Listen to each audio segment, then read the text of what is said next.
அகிலத்தின் அன்பான சொந்தங்களுக்கு இனிய வணக்கம். இன்றைய உலகின் முக்கிய செய்திகளோடு இணைந்திருக்கின்றீர்கள். புற்றுநோய்க்கு தடுப்பூசி கண்டுபிடித்தது ரஷ்யா, நோயாளிகளுக்கு இலவசமாக வழங்க முடிவு. ரஷ்யா கண்டுபிடித்துள்ள தடுப்பூசி அடுத்த ஆண்டின் தொடக்கத்தில் பொது பயன்பாட்டுக்கு வரும் என்று ரஷ்யாவின் சுகாதாரத்துறை தெரிவித்துள்ளது. உயிர்கொல்லி நோய்களில் ஒன்றாகவும் உலகம் முழுவதும் உள்ள மக்களை மிக பெருமளவில் அச்சுப்படுத்தி வரும் புற்றுநோயை குணப்படுத்தவும் பரவாமல் தடுக்கவும் பல நாடுகள் தடுப்பூசி கண்டுபிடிக்கும் ஆராய்ச்சிகளில் ஈடுபட்டு வரும் நிலையில் mRNA அடிப்படையிலான தடுப்பூசியை உருவாக்கியுள்ளதாக ரஷ்யாவின் சுகாதார ஆணையம் தெரிவித்துள்ளது. இந்த தடுப்பூசி பல ஆராய்ச்சி மையங்களுடன் இணைந்து உருவாக்கப்பட்டுள்ளது. அடுத்த ஆண்டின் தொடக்கத்தில் பொது பயன்பாட்டிற்கு வரும் என்று எதிர்பார்க்கப்படுகின்றது. இதுகுறித்து ரஷ்ய சுகாதார அமைச்சகத்தின் கதிரியக்க மருத்துவ ஆராய்ச்சி மையத்தின் தலைமை இயக்குனர் ஆண்ட்ரே கேப்ரின் அளித்த பேட்டியில், புற்றுநோய்க்கு சொந்தமாக mRNA அடிப்படையிலான தடுப்பூசியை உருவாக்கியுள்ளோம். இதை மக்களுக்கு இலவசமாக வழங்க உள்ளோம். பரிசோதனைகளின் போது இந்த தடுப்பூசியானது மிகவும் சிறப்பாக செயற்பட்டு புற்றுநோய் வளர்ச்சி மற்றும் புற்றுநோய் பரவுவதை தடுத்திருப்பதை நாங்கள் ஆதாரபூர்வமாக கண்டிருக்கின்றோம் என்றும் அந்த ஆராய்ச்சி மைய இயக்குனர் அலெக்சாண்டர் கின்ஸ்பாக் தெரிவித்துள்ளார். ரஷ்யாவின் இந்த தடுப்பூசி வெற்றிகரமானதாக அமைந்தால் உலகம் முழுவதும் இது மிக பெரும் பயன்பாட்டை கொடுக்கும் என உலகின் பிரபல மருத்துவ வல்லுநர்கள் தெரிவித்துள்ளார்கள். ரஷ்யாவின் அணு ஆயுத படைகளின் தலைவர் கொலை, உக்ரைன் உளவுத்துறையைச் சேர்ந்த முக்கிய நபர் கைது. ரஷ்யாவின் அணு ஆயுத படைகளின் தலைவர் கொலை செய்யப்பட்ட சம்பவம் தொடர்பாக உக்ரைனைச் சேர்ந்த ஒருவர் கைது செய்யப்பட்டுள்ளார். ரஷ்யாவின் தலைநகரான மாஸ்கோவில் உள்ள ஒரு அடுக்குமாடி குடியிருப்பு அருகே இருசக்கர வாகனத்தில் மறைத்து வைக்கப்பட்டிருந்த வெடிகுண்டு நேற்று அதிகாலை வெடித்தது. இதில் ரஷ்யாவின் அணு உயிரியல் மற்றும் ரசாயன பாதுகாப்பு படைகளின் தலைவரான லெப்டினன்ட் ஜெனரல் இகோர் கிரிலோவ் கொல்லப்பட்டதாக ரஷ்ய இராணுவம் தெரிவித்தது. இந்த நிலையில் இந்த கொலை சம்பவம் தொடர்பாக சந்தேகத்தின் அடிப்படையில் ஒரு நபர் கைது செய்யப்பட்டுள்ளதாக ரஷ்ய உளவுத்துறை தகவல்கள் தெரிவித்துள்ளது. அந்த நபரின் பெயர் உள்ளிட்ட விவரங்கள் வெளியிடப்படவில்லை. இருப்பினும் 29 வயதான அந்த நபர் உஸ்பெகிஸ்தான் நாட்டை சேர்ந்தவர் என்றும் உக்ரைன் உளவுத்துறைக்காக வேலை செய்து வந்ததாக வாக்குமூலம் அளித்துள்ளார் என்று ரஷ்யா தெரிவித்துள்ளது. தொடர்ந்தும் கைது செய்யப்பட்ட நபரிடம் தீவிர விசாரணை நடத்தப்பட்டு வருவதாக ரஷ்ய புலனாய்வுத்துறை தெரிவித்துள்ளது. மொசாம்பிக்கை மோசமாக தாக்கிய சூறாவளி பாதிப்புக்கு இலக்காகி உயிரிழந்தவர்களின் எண்ணிக்கை 48ஆக உயர்வடைந்துள்ளது. 319 பேர் வரை காயமடைந்துள்ளார்கள். மொசாம்பிக் நாட்டின் பல பகுதிகளை சிடோ என பெயரிடப்பட்ட சூறாவளி மிக கடுமையாக தாக்கியுள்ளது. இதனால் நியாசல்சா, கபே, டெல்கோடா உள்ளிட்ட மாகாணங்களில் கடுமையான பாதிப்பு ஏற்பட்டுள்ளது. சூறாவளியால் மணிக்கு 160 மைல்கள் வேகத்தில் பலத்த காற்று வீசியது. இதுவரை சூறாவளி பாதிப்புக்கு 54 பேர் வரை பலியாகியுள்ளார்கள். 319 பேர் வரை காயமடைந்துள்ளார்கள். சூறாவளியால் 25 லட்சம் வீடுகள் பாதிக்கப்பட்டுள்ளதாக அந்நாட்டின் தேசிய பேரிடர் ஆபத்து மேலாண்மை குறைப்பு தலைவர் தெரிவித்துள்ளார்.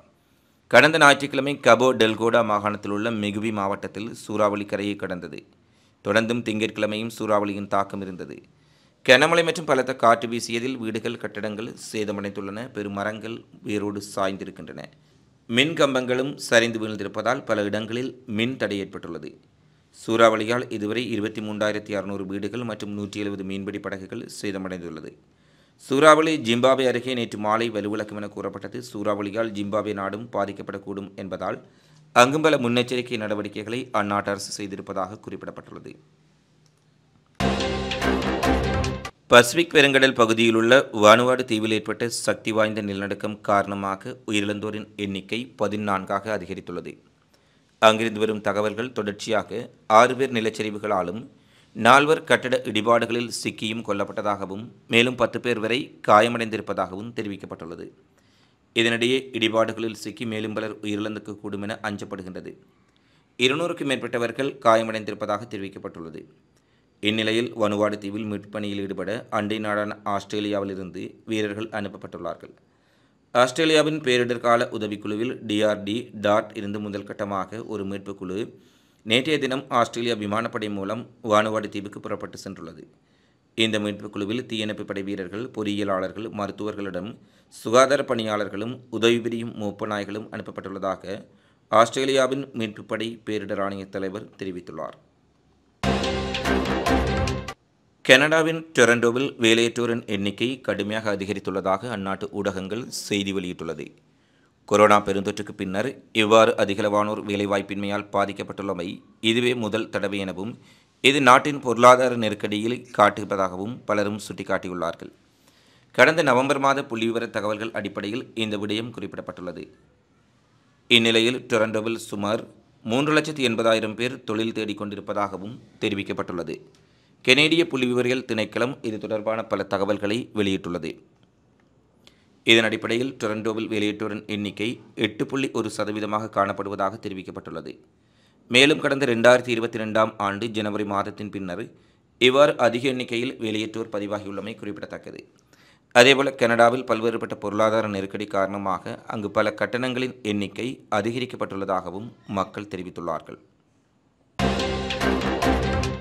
மும்பையில் ஏற்பட்ட துயரமான கப்பல் விபத்தில் ஒருவர் உயிரிழந்திருப்பதுடன் 66 பேர் மீட்கப்பட்டுள்ளதாக மும்பை காவல்துறை தெரிவித்துள்ளது.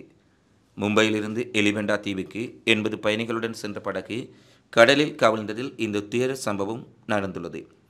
இந்த சம்பவத்தை தொடர்ந்து இந்திய கடலோர காவல்படையினர் உடனடியாக மீட்புப் பணியை தொடங்கியிருக்கிறார்கள். பெரும்பாலான பயணிகள் பத்திரமாக மீட்கப்பட்ட நிலையில் ஒருவர் உயிரிழந்திருப்பதாக இந்திய கடலோர காவல்படை தெரிவித்துள்ளது.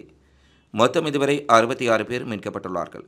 இருப்பினும் ஒருவர் உயிரிழந்திருப்பதாகவும் 4 பேரை காணவில்லை என கூறப்பட்டுள்ளது. படகு கவிழ்ந்தவைக்கான காரணம் தொடர்ந்து நடைபெற்று வரும் மீட்புப் பணிகள் குறித்த மேலும் தகவல்கள் இன்னமும் வெளியாகவில்லை என்பது குறிப்பிடத்தக்கது. இழப்புகளை சந்தித்திருந்த கமாஸ் இயக்கம் மீண்டும் கமாஸ் இயக்கத்தினுடைய போராளிகள் ஒன்று திரள்வதாக தற்போது சர்வதேச ஊடகங்கள் செய்தி வெளியிட்டுள்ளன. சமீபத்தில் கமாஸ் போராளிகள் கிட்டத்தட்ட 6 மாதங்கள் கழித்து 4,000 புதிய போராளிகளை நியமித்திருப்பதாகவும் ஸ்ட்ரேலிய கார்ட்ஸ் ஊடகம் தெரிவித்துள்ளது.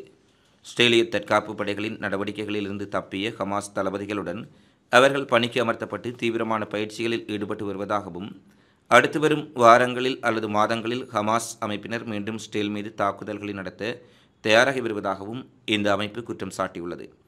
இதேபோல் அமெரிக்காவின் உளவு பிரிவு CIA தெற்கு மற்றும் வடக்கு காசாவில் எதிர்கால போர்களுக்காக ஹமாஸ் அமைப்பு மீண்டும் ஒருங்கிணைந்து வருவதாக ஸ்டேலுக்கு எச்சரிக்கை விடுத்திருப்பதுடன் அண்மைய சில நாட்களாக காசாவின் பல்வேறுபட்ட பகுதிகளில் ஸ்டேல் இராணுவத்துக்கு எதிரான கெரில்லா தாக்குதல்களையும் ஹமாஸ் இயக்கத்தினர் அதிகப்படுத்தியிருப்பதாக குறிப்பிட்டுள்ளார்கள். ஏற்கனவே ஹிஸ்புல்லாவுடன் ஸ்டேல் போர் நிறுத்தம் செய்துள்ள சூழ்நிலையில் தற்பொழுது கவுதி படையினர் ஸ்டேல் மீதான தாக்குதலை அதிகரித்துள்ள சூழ்நிலையில் ஹமாஸ் இயக்கம் மீண்டும் ஒன்று திரண்டு வருவதான செய்திகள் ஸ்டேலுக்கு எச்சரிக்கையாக வெளியாகியுள்ளது. பாலஸ்தீனத்தினான உறவை இயல்பாக்கும் வரை சவுதி அரேபியா ஸ்டேலுடன் இயல்பான உறவுகளை ஏற்படுத்திக் கொள்ள முடியாது என சவுதி அரேபியாவின் பட்டத்திலவரசர் முகமது பின் சல்மான் அமெரிக்க அரசுக்கு நேரடியாக தெரிவித்துள்ளார். அமெரிக்க அதிபராக இன்னும் சில வாரங்களில் டொனால்ட் ட்ரம்ப் பதவியேற்கும் சூழ்நிலையில் ஸ்டேலுடனான உறவுகளை இயல்பாக்கிக் கொள்ளும்படி சவுதி அரேபியாவுக்கு அமெரிக்காவின் வெளியுறவுத்துறை அமைச்சகம் அழுத்தம் கொடுத்து வந்ததாகவும், ஆனால் காசாவில் முழுமையான போர் நிறுத்தம் ஒன்று ஏற்படும் வரையும் பாலஸ்தீனத்துடனான தனிநாட்டு கோரிக்கை அங்கீகரிக்கப்படும் வரை நாங்கள் ஒருபோதும் ஸ்டேலுடன் இயல்பான உறவுகளையோ இராயதந்திர நிகழ்வுகளையோ செய்ய முடியாது என சவுதி அரேபியா திட்டவட்டமாக தெரிவித்துள்ளது. டொனால்ட் ட்ரம்ப் பதவியேற்றுக் கொண்டால் அரபுலக நாடுகளை ஸ்டேலுடன் இயல்பாக உருவாக்குவேன் என தெரிவித்துள்ள சூழ்நிலையில் சவுதி அரேபியாவின் இந்த திட்டவட்டமான அறிவிப்பு அமெரிக்கா ஸ்டேல் 2 நாடுகளையும் அதிர்ச்சிக்குள்ளாக்கி இருக்கின்றது. இத்துடன் உலகின் இன்றைய முக்கிய செய்திகள் நிறைவடைகின்றன. தொடர்ந்தும் உலக செய்திகள் அனைத்தையும் உடனுக்குடன் தெரிந்து கொள்ள அகிலத்தோடு இணைந்திருங்கள். இந்த காணொளி பதிவு தொடர்பிலான உங்களது மதிப்பான கருத்துக்களை தவறாமல் கமெண்ட்ஸில் பதிவிடுங்கள். மீண்டும் அடுத்த காணொளியில் சந்திப்போம். நன்றி, வணக்கம்.